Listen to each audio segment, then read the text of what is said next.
Alright guys, what is going on, and welcome back to another episode of our Winnipeg Jets Legend B AGM mode. In the last episode, we left off right before the trade deadline because our team is pretty much to where I want it. We're definitely in contention for the President's Trophy. We're not miles ahead of everyone. We have a comfortable lead with the points, so I'm okay with making a trade right now for a fourth line or even a potential third line depth player, because you look at our squad right now and Scott Lawton, for whatever reason, just is not getting it done, and the wingers are not getting it done on his wing. So I'm thinking we're going to have to trade Watson and a pick, and I have a couple players. I've kind of pre-scouted this. I don't want to go after players I've went with before. I'm not going to go after a player like Zach Smith. I've already had him.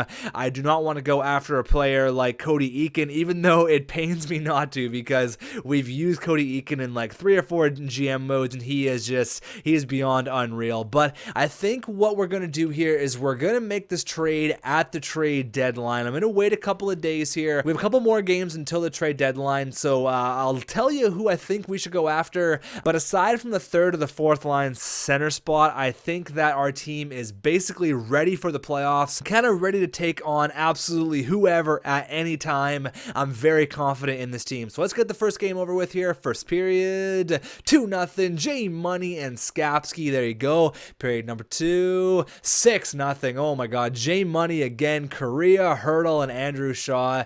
This could be a bloodbath if we keep it on here. 5-on-3. Oh, you got to capitalize. 7-0.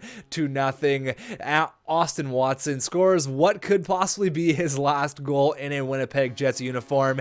8-0, Nikolai Ehlers. This is why I think this team is prepared to take on absolutely anything. They keep Jake Allen in there for all 8 goals. We just embarrassed the poor guy. 8-0. J Money had 4 points. Timu had 2 helpers. 8-0. Okay, that's a decent start for sure. No, that is a great start.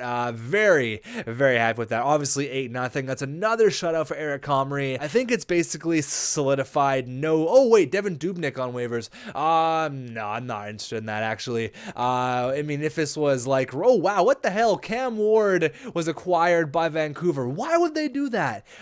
They have 2 starting goalies right now. Why would they go after Cam Ward? Look at this. Look at this right now. They have Cam Ward. For goalies, they have Cam Ward. Oh, I guess they got rid of a goalie. I know Miller was like 88 like last year. Maybe he actually retired, but Cam Ward in Vancouver. Wow, that is a huge trade. Who did they actually trade? I'm just interested because I'm a Canucks fan, but it looks like they traded a first and a prospect to get Cam Ward out of Carolina. So that is a huge deal. I don't even remember what I was talking about now, but we got a couple more games. We have one more game here until the trade deadline. That was a huge move.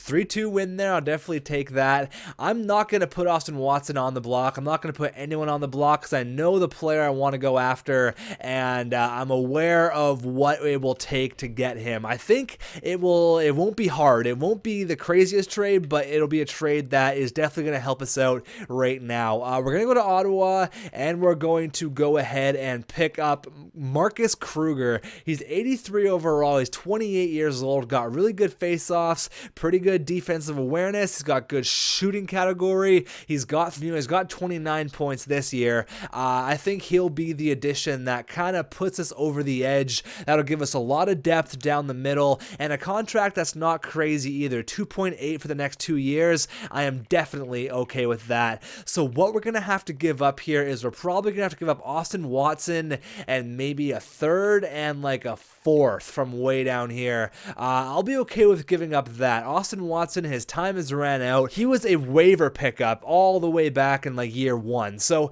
he's had his time as the fourth and the third liner. He's been great. It's time to ship him off though. All good things must come to an end. He's won a Stanley Cup with us. He's got 1 year left on his deal, and definitely Marcus Kruger is a huge upgrade. I might even play Kruger on the third line and see what happens with Lawton on the fourth line, because if Lawton goes down like an 83 83, and we have him at like 83, 84 on the fourth line, I'll be okay with that. He's a beast, and he could definitely hold down that fourth line. But maybe we can kill two birds with one stone here. I'm kind of looking at our goaltender situation. We already have Lee, who can be a decent NHL backup for next year, because you look at Ottawa, and Ottawa really has no decent backup goalie. Obviously, I have Kari Ramo, but he's a little bit older, 1 year left on his deal. Looks like Robin Lehner is their number one guy, so there would be no worries with having Peyton Lee as their backup goalie for next year. He's probably going to be 82, 83, maybe 84 overall. So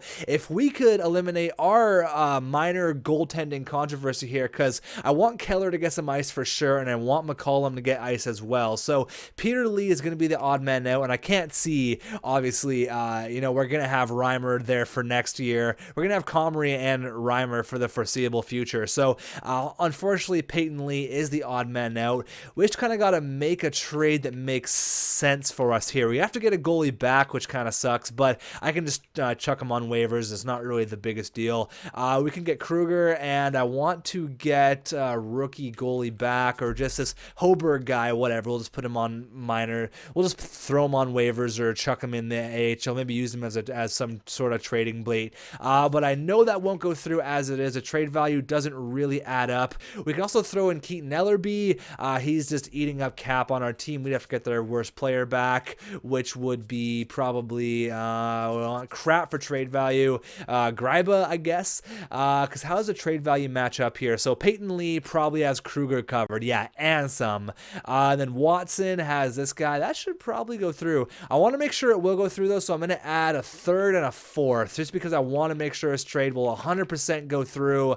We might be overpaying. The draft picks might be a little bit overkill, but I'd want to make sure that we get Kruger, because Kruger's going to be a beast, man. Kruger is going to be the depth that we need down the middle, kind of going to put us in the depth position that I want. But Peyton Lee going to get the chance to be a legitimate NHL goalie one day. I mean, we're getting back Kruger, and we're eliminating Austin Watson, and Keaton Ellerby is just basically eating up cap. So will this trade go through? Welcome Marcus Kruger. There we go. I think the third and the fourth kind of solidified that one. I will go ahead and chuck that goalie on waivers if I can. I will also go ahead and chuck, you know what? We'll use Greiba for the playoffs. I'm going to have to chuck him on waivers regardless. You know what? I'll just keep him on here. If we need him for the playoffs, I will go ahead and put him in. Rookie goalies, we can go ahead and chuck down this guy on waivers. Didn't get claims, so that's great. And we're going to roll with Keller and McCollum as our 1-2 punch in the cage. So now that we have that completed, I want to go best lines here. It's going to be Kruger. It's like, I think that Lawton could really be something, but right now Kruger is going to hold down the fourth line minutes for right now. He's got 30 points. We'll see how, we'll see what their stats entail towards the end of the regular season, but that's how it's going to look here. We're obviously going to roll with Comrie and James Reimer. We have no problems there. Why is he getting the start in the minors? We have to get through the rest of the lots of big trades here. We have to get through the rest of the trade deadline before we make any other moves. But a first and a prospect, Michael Bodker, he went to LA. A first and a prospect for Nino Niederreiter. So lots of wingers being thrown around. Lots of big trades happening. We just got that trade. Nothing else happening in the NHL. A couple of huge moves though. Michael Del Zotto for Chris Kreider. That is a huge deal. That's a massive deal. Michael Del Zotto going back to New York after playing a couple years there, had a couple years in Philadelphia, but back to the Rangers for MDZ. No other trades here. It's actually been a really active trade deadline. Lots of big moves happening. I love that. That's awesome. That's going to be the last big move of the day. So I want to make sure that our AHL team is set goaltending wise, and then we'll get the rest of this regular season done skis. Goalies, I want to make sure it's Keller getting the start, and then this Hoberg guy is just going to have to sit, because I want to give Keller the start. He is the prospect goalie of the future. How is our AHL team doing? Not bad at all. 32 and 23. Let's just continue with the simulation. We'll sim every other game. We'll sim a game against the Canucks, see how Cam Ward's doing for my Vancouver Canucks, but let's hopefully keep on the victories here. We lose, unfortunately. I don't know if that was an OT or not, but J Money may have his first 30 goal year. We lose again there. That would be sick for Josh Morrissey to have 30 goals. I'm sure he's going to get a huge upgrade for next year, maybe even 89, like maybe 90 overall. That would be just unreal. 3 losses in a row. Come on, guys. What's going on there? What's going on? They'd have to give Comrie a break here against the Columbus Blue Jackets. Maybe let's slow sim it. Let's see if he just needs to be in the limelight a little bit here. First period, 1-1. Okay, Andrew Shaw and Vaborny. Period number 2. 2-1, Paul Kariya. There's the legend. There's a $10 million man coming through. Boone Jenner ties the game up. Come on, let's go, let's go, let's go. Huge kill, huge kill. Come on, guys. We need to get a victory here. Mark Scheifele, finally. I've been harping on him pretty hard, but he comes through, and Mark Scheifele, oh my God, sorry. Jay Money gets a goal, and then Paul Kariya gets an empty netter. But that was a bounce back game after losing 3 in a row. We needed that one for sure.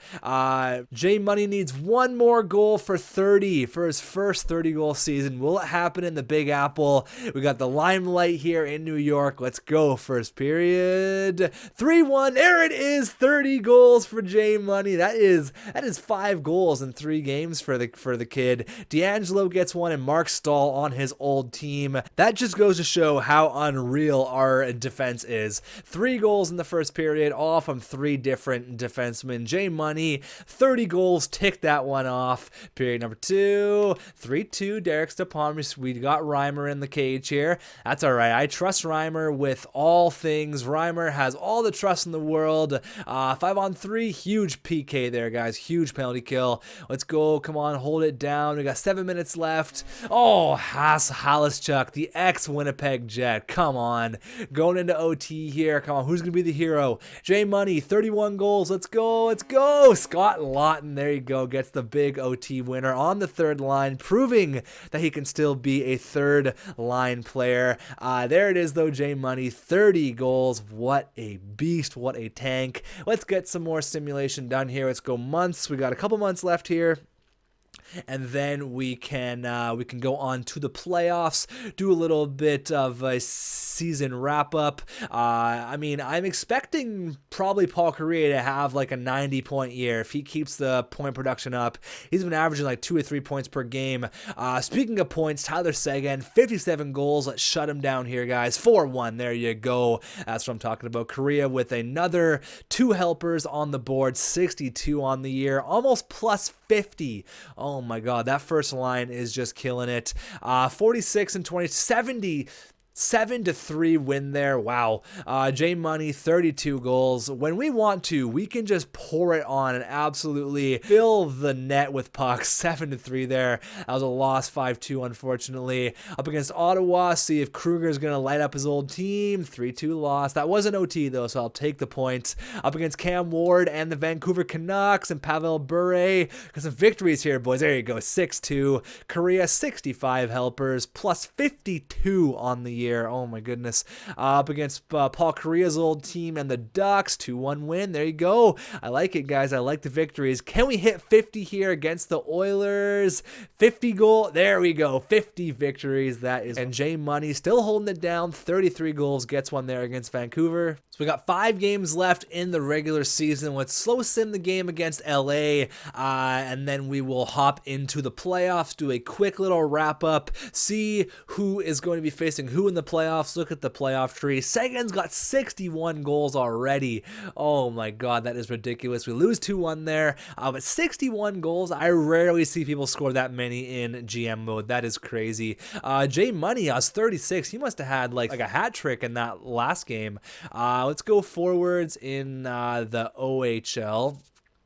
Keith looks like a top 5 player. We'll scout him for a little while. How many goals did he have there? He had must have had a hat trick or something. He's got 36 already. Can we see if he's got? It should say something about if he did score a hat trick. Yeah, Jay Money did get a hat trick. Wow, what a beast, man! 36 goals. Think he'll hit 40 goals. I don't know if it can happen here. He's got to get 4 in the last 2 games. Stranger things have happened though. Let's end it off on a good note here. Let's go, boys. First period, 1 2-1. Paul Kariya gets 1, but Toffoli and Kopitar. Period number 2. Oh no, oh boy, we can't seem to beat the LA Kings. They come back there. We tied the game, but Jeff Carter, with under 8 minutes left, gets the dagger, and we unfortunately lose that one. But I'm feeling confident against the Colorado Avalanche. Let's just absolutely own this game. Let's get like a 5-1 victory here. We cannot go into the playoffs on a 3-game losing streak. That just cannot happen. First period, 2-0. J Money gets 2. Oh boy, he only needs 2 more to hit 40, boys. Only needs 2 more. This could definitely happen. Let's go. Period number 2. Okay, McGinn. Come on, guys. J Money, feed J Money constantly. Give him the puck. Oh, McKinnon ties the game. He's like 95 overall now. Ties the game. Oh, I don't think J Money is going to hit 40, but we got to worry about the 2 points here. Not worry about the goals. Come on. Oh boy, come on. 5 minutes left here. They have come from behind. It's going to go to OT. Come on, J Money. Complete the Hattie. Someone. We need an OT hero here. Might go to the shootout. And we win in the shootout. Paul Kariya. Thank God we get the 2 points going into the playoffs. J Money with his 37th and his 38th goal of the year. For a defenseman, that is just not right. So we're going to hop into the playoffs here. Do a quick little review of how everyone did for year number 5, 2019. I believe we were, if not President's Trophy, we're definitely up there. 109 points. Yes, we are. President's Trophy. There it is. Back-to-back years, boys. That is what I'm talking about. Goals were probably like 10th or 11th with Josh Morrissey. 38 on the year. Holy crap. Tyler Seguin finishes with 62 goals. Paul Kariya, 72 helpers. Teemu Selanne had 68. So that's the breakout year for Teemu I'm talking about. Paul Kariya, 105 points. Oh my goodness. That is an Art Ross trophy. That is exactly why we're paying you 10 mil per season. Teemu Selanne had 96. That's amazing. Wins, Comrie, 43. Save percentage were number 2. Goals against were number 1. And wow, I was not expecting an Art Ross from Paul Kariya. That is just sick. Let's see how everyone did over the course of the regular season. So the $10 million man, Paul Kariya, shows why we're paying him $10 million. 105 points plus 51. Wow, that first line must have absolutely killed it. Teemu Selanne had the breakout year that I have been waiting for. 96 points. That is unreal. There's a lot of people saying trade Teemu, but he is here for life. He's a playoff performer. Look at those playoff stats. Josh Morrissey, 38 goals, 75 points. That is got to be a Norris Trophy. If that's not a Norris Trophy, I don't know what is. Wow, absolutely amazing. The guy has not had a year with under 20 goals yet. That is amazing. Mark Scheifele, 62 points. Better than he usually does. I'm all right with that, though. Plus 42. Like, you cannot complain about that. Trouba had 58 points, plus 40. Forsberg had 55. A little bit less than what he usually does, but if we're producing at a pace like this, I am more than okay with you having 3 or 4 points less than you had last year. Anthony DeAngelo, that could be a Norris Trophy right there. 49 points. Hurdle had 48 points. A little bit less once again, but lots of scoring was spread out this year. Palat only had 10 goals. That's all right, though. Kruger had 33 points, so he had only 5 points since coming over. That's not too terrible, I guess. He was getting fourth line minutes. Scott Lawton had 20 points. Mark Stahl had 18, but he was a plus 32. Just a defensive beast. Alexiak, Skapski, Milosh. He's still at 80 overall. Rookie goalies, that's got to be. He's taking home the Vezina. He's taking home the Calder. 10 shutouts. 10 shutouts on the kid. Wow. James Reimer finished with a record of 10-6. And yeah, wow. Okay, so wins for goalies. Obviously, Eric Comrie. 10 shutouts. No one's even touching this guy. For a rookie, yeah, he's winning. He is winning all of the awards, no question. Bobby Orr could take home the Norris Trophy, but I mean, 38 goals. I mean, Nazarov almost had 30 goals, but 75 points on him. My guess is Josh Morrissey is going to probably win the Norris Trophy this year. But points is going to be obviously Tyler Seguin and Paul Correa getting the 1 point lead on him, but 62 goals for the guy. That is absolutely amazing. So let's see who we're going to face in the first round of the playoffs. Who is it going to be? The Vancouver Canucks. Okay, Cam Ward and the Vancouver Canucks. So they must have just squeaked into the 8th spot there, and 1 versus 8 here. Back in October, I told you I was expecting 37 wins. I would have never guessed you pull off 53. That is amazing work. You've really raised the profile of the Winnipeg Jets this year. A great job. So thank you guys for watching. I'll see you guys then when we face Vancouver in the first round of the playoffs.